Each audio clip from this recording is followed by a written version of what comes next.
folks, I hope you enjoy this video. It's about the Woodmizer LX-25. I'm not a big one for being on camera, so just sit back and relax and enjoy this shaky camera work of an amateur sawyer.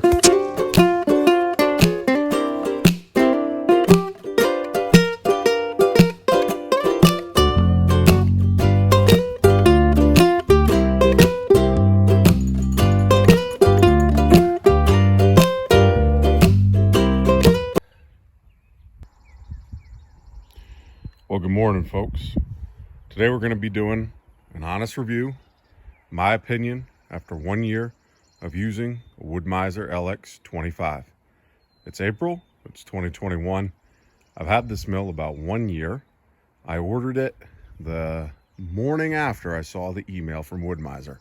I've been thinking about a mill for quite a while. I had never milled before, probably like many of you watching this video, and I had decided that I had a certain budget, but also certain capabilities I wanted to have. And when Woodmizer released this particular model, I got excited, called at 9 a.m. the next morning, and made my purchase. This video is really for two people. One, considering a Woodmizer LX-25, and two, those that have never milled before and are thinking about doing a little bit of sawing. 2 hours a day for 7 days to build this mill. Friends and family and close circle. This is what to expect if you're an amateur sawyer. It should be noted, this is the entry level, okay? This is not, I'm an experienced sawyer. This is not, I'm gonna do production and make a living with this. I think that would be tough. However, it is, in my opinion, a great mill, a great way to get started, and a ton of fun. Let's talk about some of the finer points.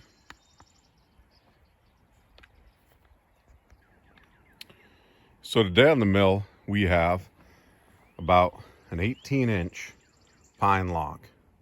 Now this mill is excellent at this type of work. I want to talk about a few things that Woodmizer sends you. First of all, they send you these log stops. Now this is the shorter pair. They're going to send you two pairs. This is the short pair.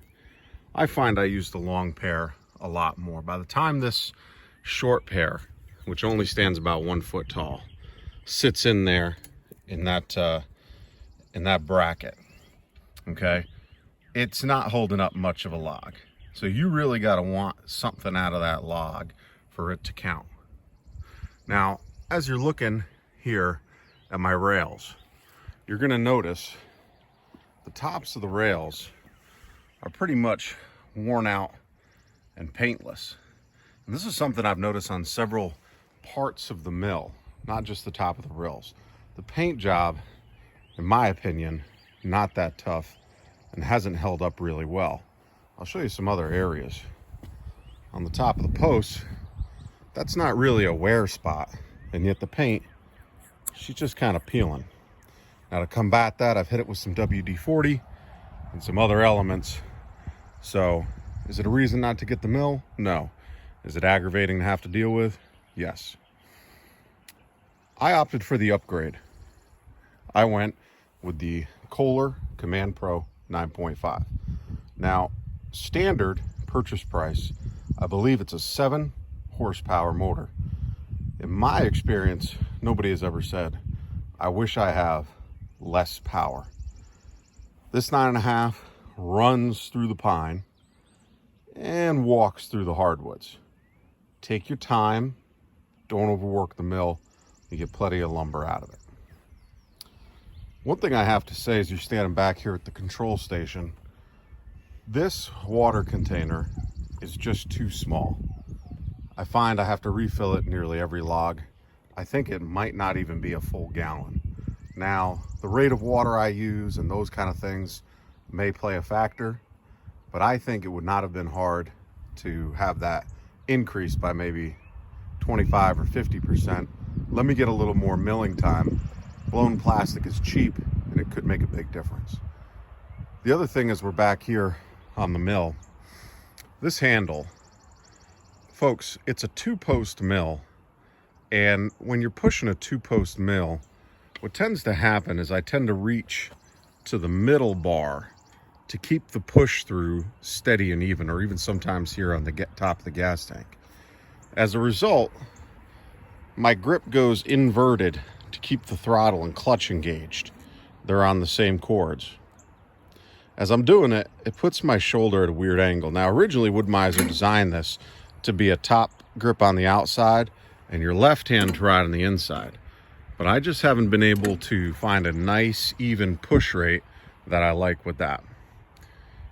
It's a small thing, but if you mill for a couple hours in a row, you'll find your shoulder gets a little sore. Now, if you are an amateur beginner, never done it before, which I suspect, like me, a lot of you are who are watching this video and thinking about this purchase, I'm going to tell you, the first 2 serious beams you mill should be made into log ramps. This has been a great addition, okay, for my productivity. To be able to stage things like a chef on a counter and have all my materials close by, very valuable, all right? The second part, I would say, is whether you want to call it a cant hook or a PV or any other type of name, get yourself one of these units here. Incredible value. Yeah, they go 100 and a half to get just a standard unit, but maybe you can find one in the flea market in your area a little cheaper.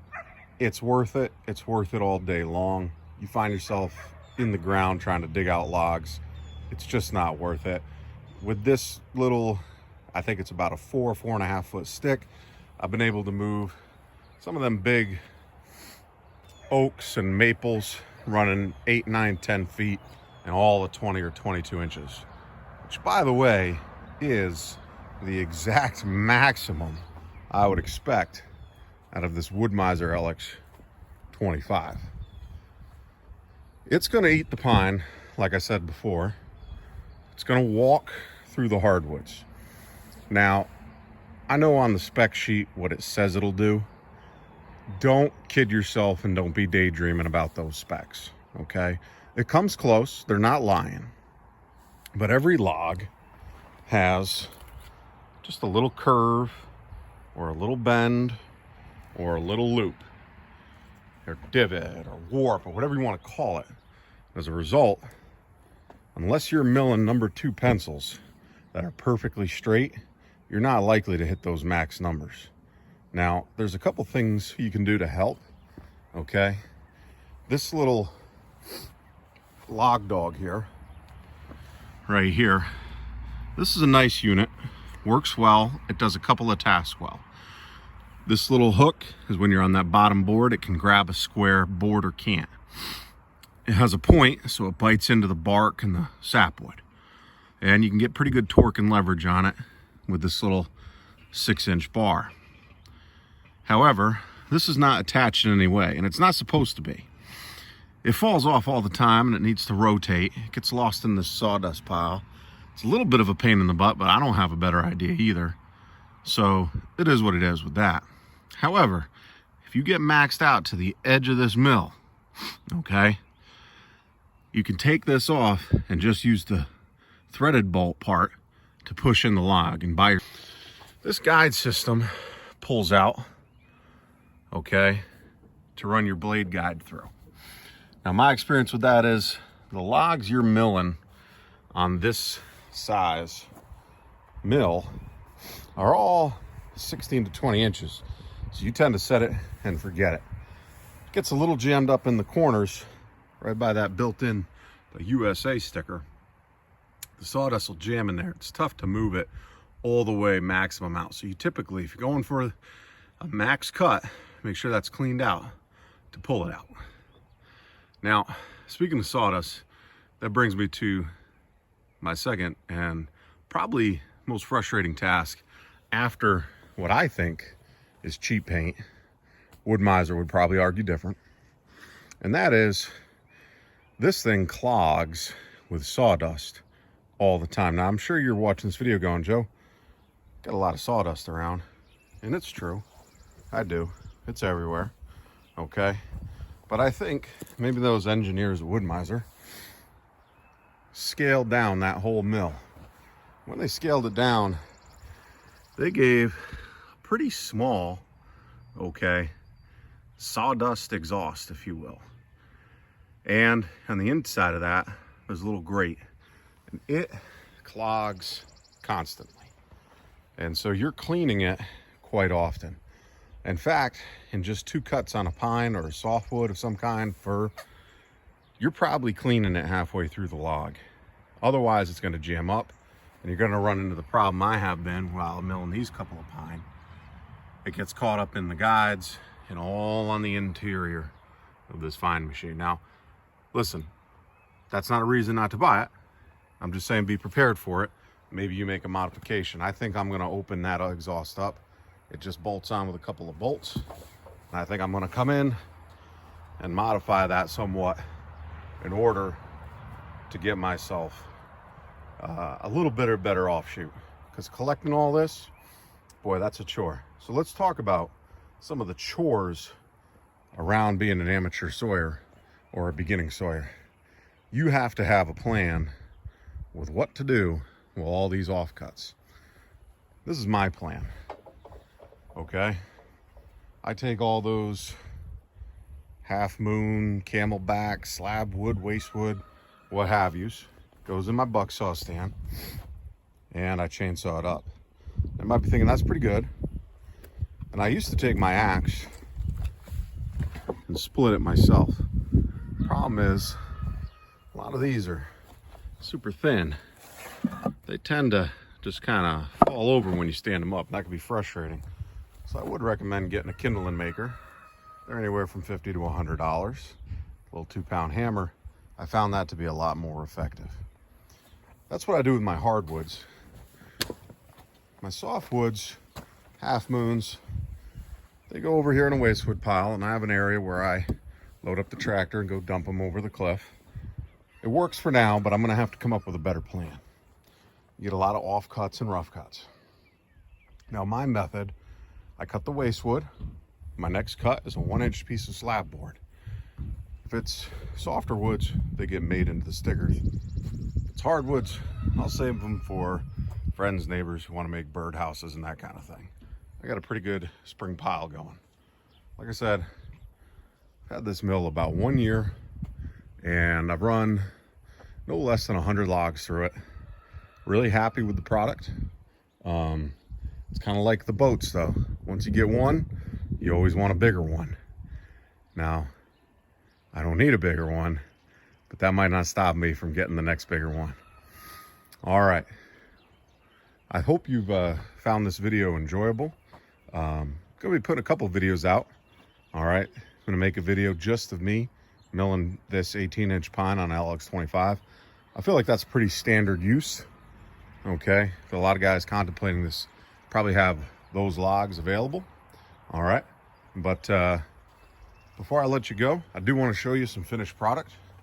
By the way, you don't have to have a tractor, but I strongly recommend you get one. That was my LS MT-225 purchase last year. I suspect I'll do a review on that shortly, but here are some 2x8s I milled. Okay. Some future coffee table candidates. Some 4x4s. All right, some other 2x. And over here, I threw some thorn bushes I pulled out, but you could see anywhere from 8 to 12 all the way out to 15-foot pine cants, ranging anywhere, okay, from, 10x12 to 8x8s and so forth. Those are gonna get remilled once I decide the best candidates. And we're gonna build a Sawyer shed for the Woodmizer LX-25. There's a lot more to talk about. I hope to make future videos. If you like this video, feel free to like, subscribe to the channel, Spirit of 76, and I hope to talk again with you folks real soon. Enjoy your day. Once again, folks, I hope you enjoyed today's video. If you're like me, I wondered how this little kindling maker worked, and so I've included it as a little bonus here at the end. This is mostly black locust I'm splitting that I did for a customer, the milling job. I've had a lot of fun with the Woodmizer LX-25. I think it's a great mill. Like I said, I've run about 100 logs, and I got no plans of stopping anytime soon. Hope to do future videos of building a Sawyer shed, the LS tractor review, milling pine, oak, and maple, and maybe some projects I've done with them. So feel free to subscribe to the channel. It's free and it sure does help me out. And just a fellow up here in Northeast Connecticut, having fun, adventures with tractors, sawmills, nature, dadding, and appreciate you folks tuning in. Really enjoyed this process and hoping to have more content and reach out through YouTube in the future. Have a great day, folks.